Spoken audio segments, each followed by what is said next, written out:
Bonjour tout le monde et bienvenue dans la vidéo. Donc cette semaine, je voulais faire une vidéo rapide pour les gens qui sont à la recherche d'une période d'application en entreprise avant de passer l'examen. Et aussi pour les débutants, pour les gens qui viennent juste de passer leur examen et qui rentrent dans le milieu professionnel. Euh, le métier de l'électricien est tellement large. On peut diviser ça déjà dans trois gros domaines, le domestique, le tertiaire et l'industriel.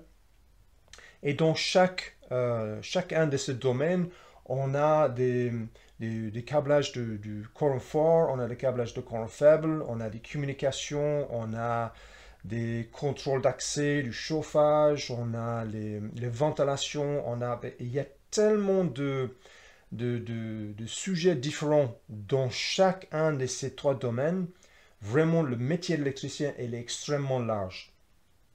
Donc, je voulais juste simplement vous dire cette semaine, quand vous êtes en recherche d'entreprise, que ce soit pour un stage ou que ce soit pour un emploi, pense à ça. Donc, pense à qu'est-ce que tu veux, dans quel domaine tu veux travailler. Qu'est-ce que tu as comme projet professionnel? Et donc, essaie de cibler les entreprises qui travaillent dans le domaine où tu veux travailler.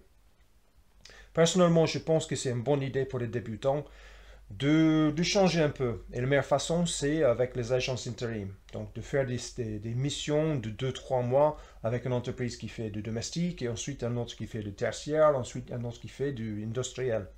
Et d'essayer de voir avec les entreprises ou de voir avec l'agence intérim pour qu'ils vous trouvent des missions où tu peux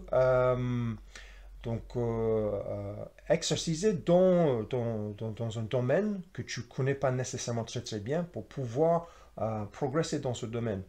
De bosser avec des entreprises qui travaillent avec des compétences que tu as déjà, ça te permet de perfectionner les connaissances dans ce domaine, mais c'est bien aussi d'avoir l'expérience dans plein de domaines différents, dans plein de compétences différentes.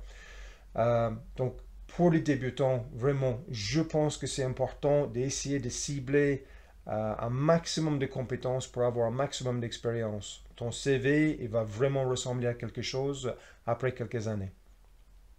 Vraiment, le piège, c'est tu tombes par exemple dans le domestique et tu fais que des maisons neuves.